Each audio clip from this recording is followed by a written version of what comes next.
Thanks, Carina, for being here today with us. I'm glad to have this interview with you. It's really important for us that our readers get to know the people behind the work. So, thank you very much. Also, we have here Mariana, our guest content creator. Hi. She gives amazing book recommendation and she is a great reader. Thank you, Thank you. Mariana. Thank you for inviting me. I'm really happy to be here, Karina, and talk about your book. I really enjoyed reading it because I'm part of a workforce and a corporation, and I felt really like identified with a lot of things, and I laughed a lot about things that happen at work. So thanks for that. Great. I always worry about if my jokes in English translate into other languages. It's like my biggest fear. They did, and they Okay. were really good. So it was really Okay, good. good. Okay, good. It was difficult. It was difficult Yeah. for us. We make an adaptation Yeah. because Mexicans, we have a lot of humor too. We have a lot of words uh, to say something uh, to curse, for example. We have Yeah. a lot of words. Okay. So, yeah. We make hard work in the translation. I don't know if Mariana, for example, how do you feel at reading this book? You laugh? Did you like it? I I loved it. Actually, I have like a lot of marks. I love to mark my book, so I Oh, have here like a lot of marks about the things that I really felt like identified with or things I laughed a lot. Because I think that corporate world and being in the workforce and have like teammates and having Zooms and all the things that happen at a corporation, sometimes you feel like angry, but sometimes also you laugh with your partners and with your workmates about the things that happen, and there's a lot of things here that I felt like I'm not alone with this. I there's people also think about this like me. So I felt like a really good company with this, and actually I think it's a book that you can go any day of your life when you feel like stressed out at work and you Yeah. need like to laugh a little bit about everything that's happening. So it's like a really good tool. This is what I find really interesting about the book because I actually wrote it when I was 21. It took a long time to get published and it changed a lot over the years, but the main bulk of it I wrote like when I was very young. And so a lot of the advice is for people going into their first job, so Mm. 18 to 24-year-olds. But I'm keep being told that a lot of people in their 30s and 40s are picking it up and laughing at it, having been through everything and now looking back, being like, yes, I can relate to that, or actually, I'm still going through that now. But I don't claim to be like a career guru or anything, it's just okay. the things that I have sort of collected along the way because I've had a lot of jobs. Karina, the humor in your book is fantastic, and it stands out as something truly unique and different from most things that you can find in a bookstores. Um, do you consider that yourself also do you have this a great sense of humor in your daily life? Yeah, I'm hilarious. And do you um, think the humor can help us to survive for at our work? yeah, well, firstly, in terms of the way I write. I think it's just my style. I don't do you know Nora Ephron? She's the yes screenwriter and stuff. I love her style and I think I've read so many of her books and I've seen so many of her films that naturally I've sort of taken on board her sense of humor. Um but yeah, I think it's so important to inject a little bit of fun and humor into every day because every day is really boring, especially if you're in a job that you're not enjoying, especially if you're in a corporate, serious, very adult job where you come in at the same time every day, you make a coffee. Oh, how was your evening? Oh, how was your evening? Type, type, type, type, type, type. Oh, it's lunchtime. I'm going to have a very sad sandwich and a very boring drink at my desk. Type, type, type. Oh, I should probably breathe some real air now. Type, type, type. Oh, it's 6 o'clock. I'm going home. And it's like the same thing every day. And if you can't find a way to make every day slightly different, or find the joy in the very dull things every day, then what's the point in doing what you're doing? That's not having a life. And that's why, you know, the page, I don't know what it translates as in Spanish, but the "don't be a stale ham sandwich" page, just Yeah. about like lunch is so important, and we probably have a very different culture to you guys who have amazing food. But for us, it's like a sandwich and you eat it at your desk, and it's the same thing every day. So one of my pieces of advice is leave your desk, go outside, try and have different lunches every day. These are like the small things you can do to make a change. And actually, at work, here we have sandwiches and we can have another like Mexican food, but Yeah. it's really like it has been normalized that you like have lunch while you're still typing or sending some emails, or maybe sometimes like doing Zooms. So you like turn off your camera so you can actually like eat, Oh, so but it's not like a good habit. You need to make a pause in your day, there it is, and to have like your time with you. And also, if you are not like on home office, it's also like a good moment like to talk with your peers about another things, another stuff yeah. that is not like work. And as you said in the book, like it's like a good time also to get to know the people you work with. Yeah, get to know the people you work with, get outside, get some fresh air, get some exercise. You're not getting paid for the hour. You really do need to have a meal to break up your day, or you're going to go insane. And I just think there's very few exceptions where like that Zoom meeting that is during your lunch hour is not like it's going to be okay if you reschedule it or make it later. Like, why is it during the same time you should be having lunch? Like, people have stopped like respecting that lunch hour. Yes. Yes. I know it's really weird, but that's the way it is sometimes. Yeah, absolutely. I think this is mentioned in the book as well. There are exceptions, you know, but if that becomes your everyday, then you're not like a working horse. Do you know what I mean? I don't know if you have that expression over there, but I don't think it's fair. Yes. And that's why people are sad maybe with the job, because Yeah, they make always the same thing and it's boring. And for example, here at the publishing house, always have a different day because always we read yeah, interesting things or do interesting things. And yeah. so yes, Also, I you know, if people are happy, if your employees are happy, they will do just as much work in less hours of the day.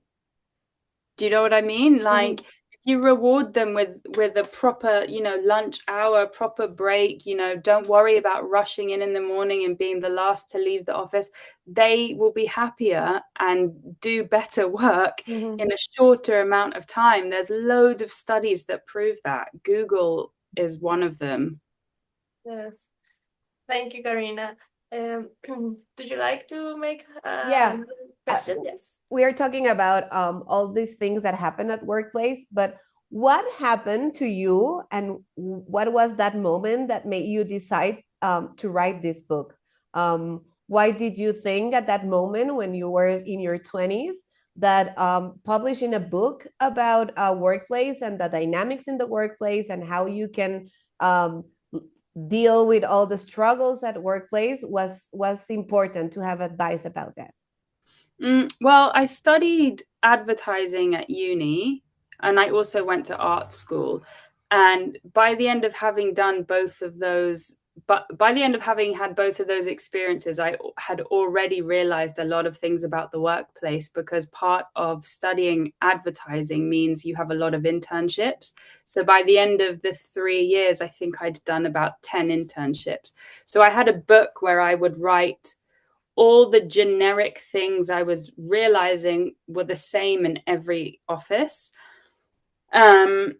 And I thought it was quite ironic that, you know, advertising is meant to be one of the most creative industries. And what I was finding was my experience in every agency was exactly the same. Like, the people even dressed the same, their routines were the same, but they were going around thinking that they were like one in a million. But it's like, I met exactly you last week. So when I first had the idea for the book, it was very centered around the advertising industry. And then I went on to, obviously, I had all of my 20s, and I eventually got this version of the book published when I was 30. And it was because it was lockdown, COVID over here, and I was put on furlough, and I came across it on my desktop, and I thought, you know what, like, there's no better time than now than to try and get the book published. And I revisited it and changed it by adding all of the new experiences I had gathered over the past 10 years. The job I had before getting the book published was the worst job I've ever had in my entire life. And I think that was the inspiration of why I really did want to revisit it and get it published, because for the first time ever, I experienced how it feels to have a job rule your life, and to, you know, be crying on the train into work, to be crying on the way home, to absolutely hate Sundays, knowing that Monday is around the corner, to not feel like you've got any friends there, but it, you know, but you're really trying. And but poor leadership, really bad management. And I knew I was going to be unhappy in that job after like 4 or 5 months. And I ended up staying for almost 3 years. Mm. So that was the inspiration, is like, you just need to leave. The moment you know it's not working for you and it's affecting your personal health or personal relationships, emotional well-being, that's when you need to leave. So that was the real inspiration for me. Okay. That's important, because sometimes you prioritize like money, and I know it's important because you need to pay the rent and you need to pay services and you need to eat, basically. But it's really important, like, to put in perspective what's going on with you, and maybe, as you say in the book, don't quit your job before you have something else. No, absolutely. But if you don't feel comfortable, start looking for something better for you. Totally. And that's what was really difficult for me, was I knew I couldn't leave the job without finding another job, and I couldn't find another job. And then it became lockdown, and then it was such a mess. And so then I turned to the book, and obviously my life took a completely different turn. But there's nothing more depressing than being in a job that you don't like, that you feel like you're completely stuck in. Mm-hmm. It's a difficult thing, also, quite at the work, also live at work. And there's also a question about, for example, here in Mexico, there's often a social stigma around being unemployed. As people tend to assume that someone without a job is a lazy person, or don't not try hard enough. What do you think about it? Also, has being unemployed ever lead you to make desperate decisions? Oh, yeah. Have you an advice for someone to unemployed for a while? Oh my gosh. Well, first advice is to try and not overthink it, because I do find that the more you stress about certain situations, the worse they become, and you're not doing yourself any favors whatsoever. But there's lots of things you can do, you know, networking, meeting old bosses for coffee, organizing Zoom chats with people that inspire you, or with people who have careers that you would like to follow. Use the time to read books, to educate yourself. Is there an online course you could be doing? Reach out to your friends, your family. Are there any opportunities there? For a while, you might need to step out of your bubble if it is about making money. For example, twice when I was unemployed, I didn't know what I was doing with my life. So one time I became a dog walker. I literally walked dogs for like 6 months, and I found it really enjoyable. I was really healthy. I was outside and I was earning money, and it was fine. And the second time, we have a chain here called Lush. I don't know if you know about Lush. It's soaps and bath bombs. It's like a beauty shop. I had never worked in retail, but when I didn't have a job about 10 years ago, I ended up going and working in retail. And I thought I would work there for 6 months, and I stayed for over a year.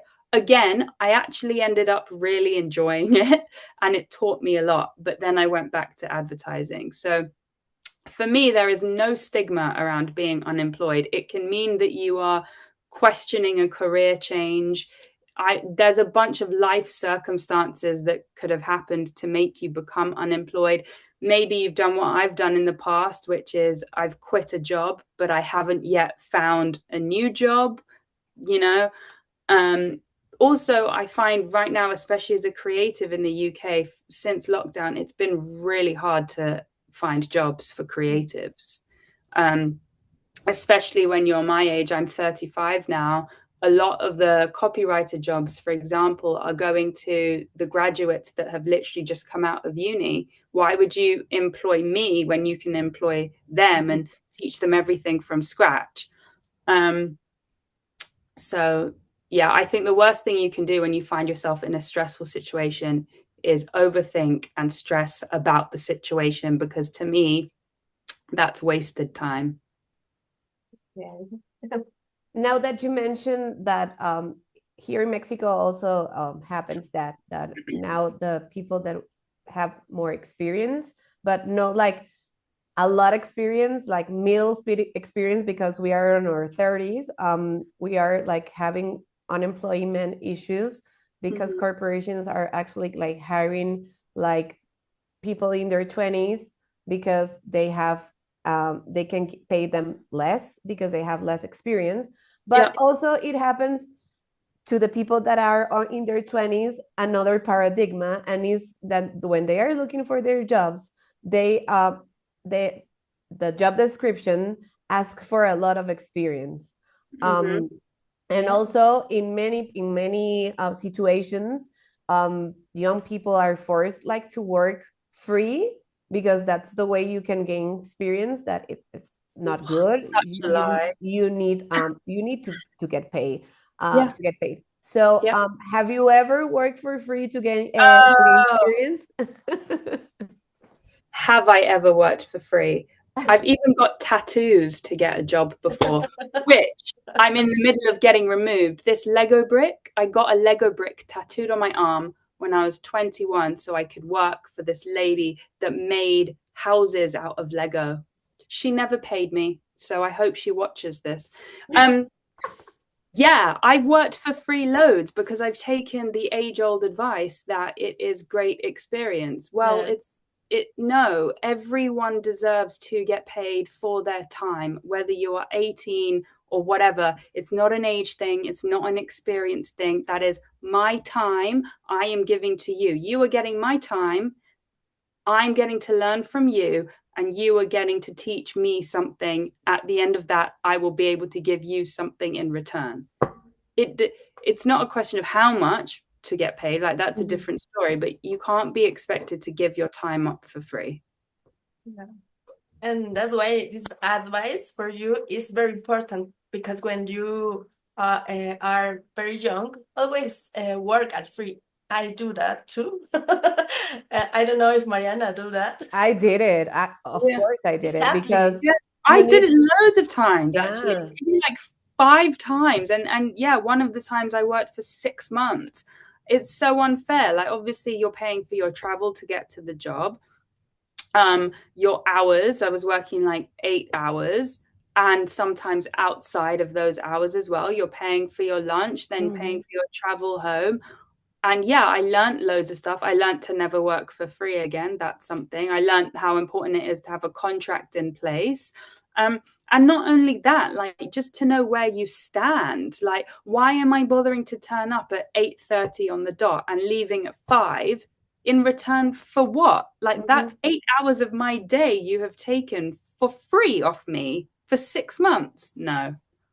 And actually, I think it's because here in Mexico happens, and in Latin America, that we are not taught to give like a value for our time, because time is money, but it's not like a phrase, just a phrase. It's like it's actually my time, my experience, my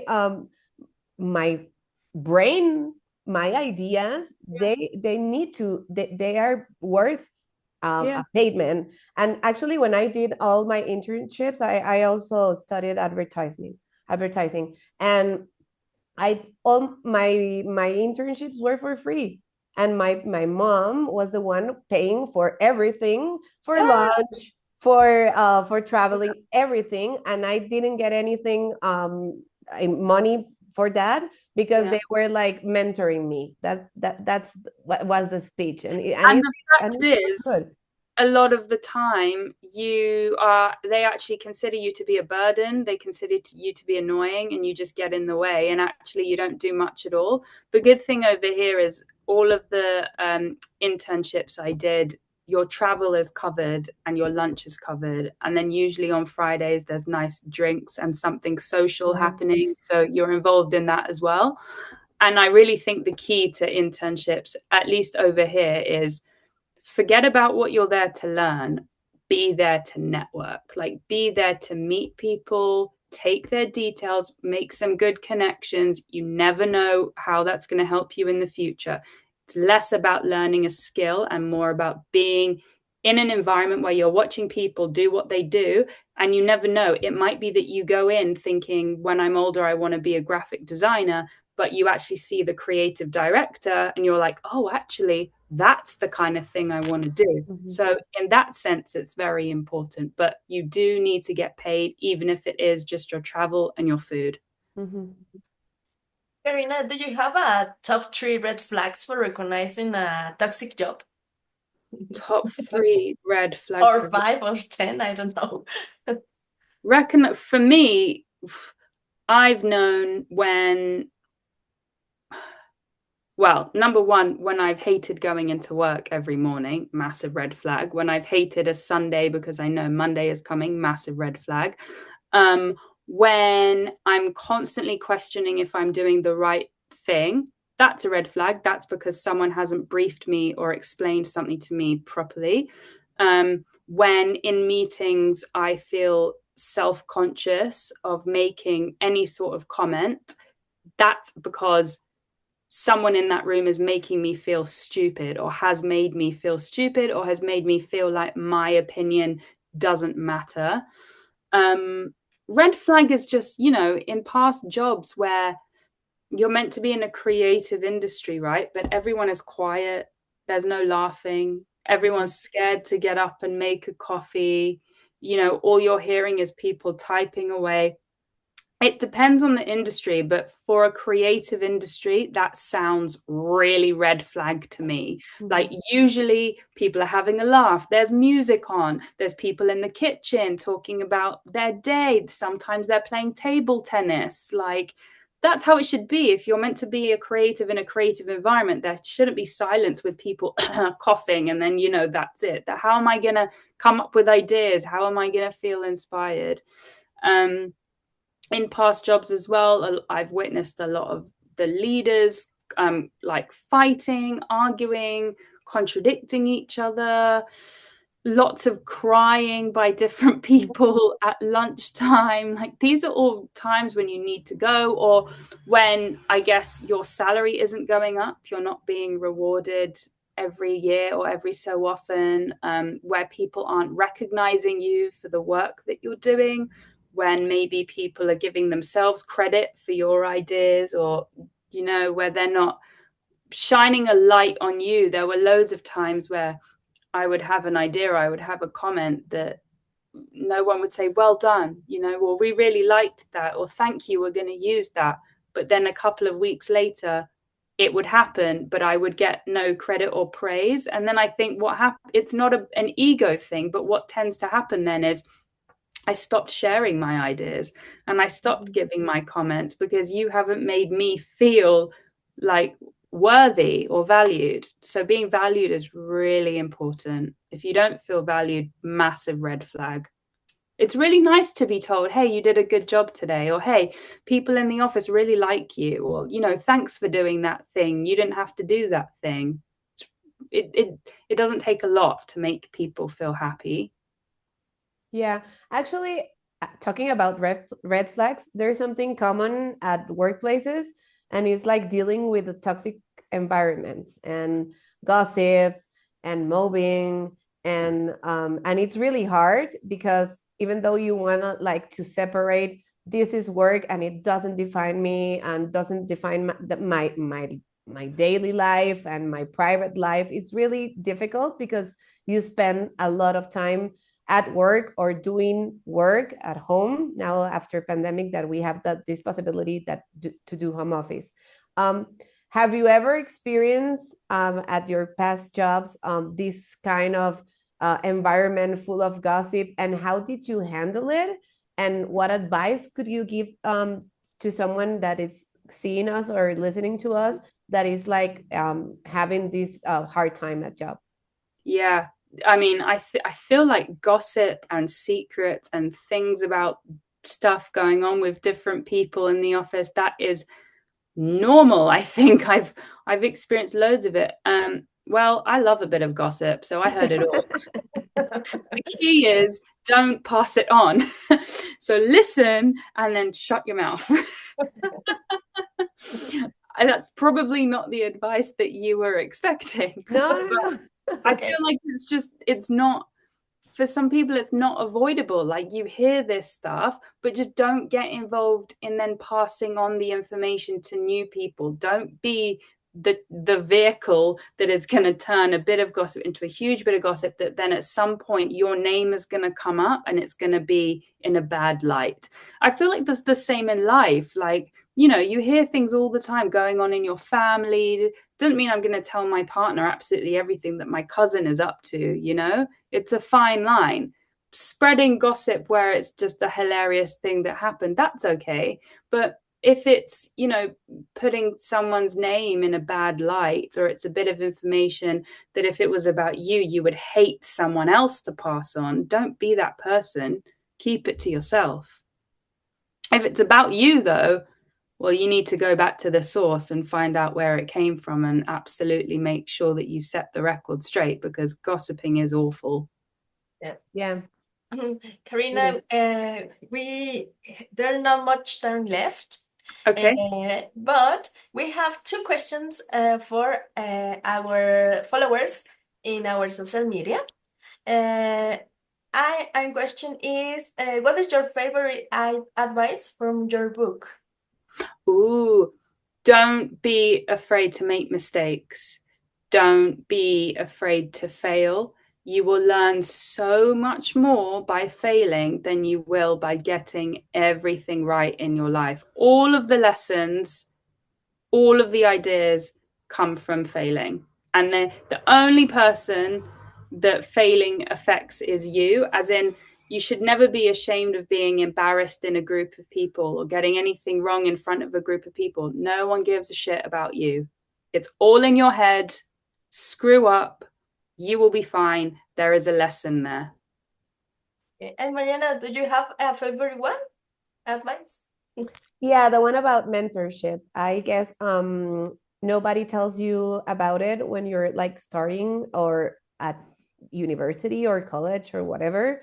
And it's really important, because there's a lot of people out there at your job or that you know that can give you like really good advice, and we don't have like this culture of asking for help and asking like for mentoring. So that was my favorite. Yeah, thanks. I still stand by that. There are people still that I look up to, that I've worked with in the past, or I've just tracked them down and they've become friends. But it's so important to have people that you can talk to every once in a while who have careers or jobs that you really admire, that are older than you, that have been in your position before. Okay. And the other question is, what was the hardest aspect of work life that you had to capture in this book? The hardest, oh my goodness. I don't even know. Let me read the book. The hardest thing I had to capture, I guess it is what I just said, which is like not being afraid to fail. Like, I've literally just opened it on that page, that you have to keep testing yourself, keep learning and keep evolving, and to not tackle too many different things at once. I don't know, every page in the book tackles sort of a different theme. I suppose the hardest thing about it was the book was originally a lot longer, and so it was actually condensing everything that was the hardest thing. But the one theme that everyone I interviewed the book for said that, failure and not being afraid to fail is the best piece of advice that they have. Okay, Carina, thank you very much. We came at the end. The time goes fast, very fast. Great. Thank you. Thank you very much. I would like to say something before Yes, say yes, goodbye. yes. And it's like a curious thing that you mentioned Nora Ephron at the beginning of our chat, because I was actually reading her at the same time I was reading your book. Oh, So it's really crazy. That you mentioned it, wow. and it was like, oh my God, what? Wow. Yeah. So That's that's the good coincidence of the universe. Yeah. yeah, it's crazy when that happens. Yeah, I know. Spooky. No, it was lovely to meet you. Thanks so much for the conversation.